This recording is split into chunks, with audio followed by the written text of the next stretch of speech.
how do you spend your time with yourself?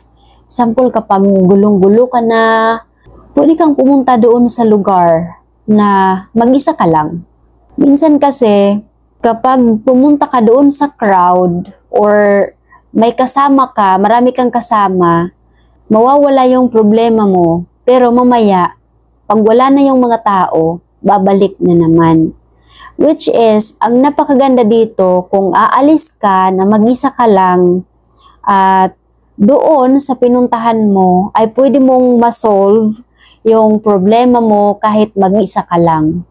Pwede mong mahanap yung sagot, bakit ganon, bakit ganito, kasi you are dating with yourself. So minsan hindi tayo maiintindihan ng ibang tao, but ourselves, sila lang yung makakaintindi mismo sa ating sarili.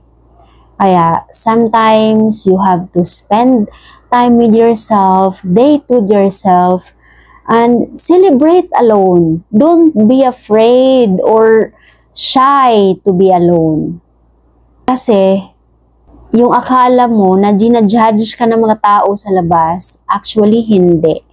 Minsan, imagination lang natin, gawa-gawa na lang ng utak natin yung kwento na akala natin, tinitingnan tayo ng ibang tao.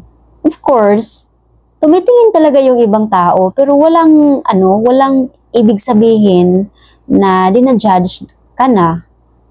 So, normal lang, syempre, may mata ng tao. Titingin talaga. Pero, hindi ibig sabihin na nang-judge sila. Minsan, yung judgment, tao lang ang gumagawa. Parang inuunahan nila yung isang tao na akala nila judgmental yung nakikita. So, nasa na ba tayo? Kwento, ang gulo na ng kwento. Pag mentally okay ka na, mas kaya mong harapin ang mga challenges. Remember, you cannot pour from empty cup. Empty ka na, wala ka nang maibibigay sa iba. So, dapat, para may maibigay ka sa iba, sa pamilya mo, punuin muna natin yung sarili mo para tuloy-tuloy kung ano yung kaya natin maibigay. Kumbaga, hindi lang sa lahat ng bagay, kahit na ang pagtuturo, syempre, bago ka magturo, dapat alam mo paano ka magtuturo kung hindi mo alam. So, you have to feed yourself, prioritize learning.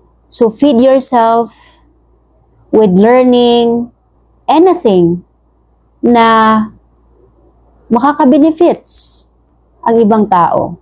Lahat naman ng ginagawa natin at na nangyayari sa ating buhay ay laging may benefits yung ibang tao. Kaya ikaw, piliin lang yung mga bagay na makakatulong sa'yo na pwede kang maging role model sa mga nakikita sa'yo.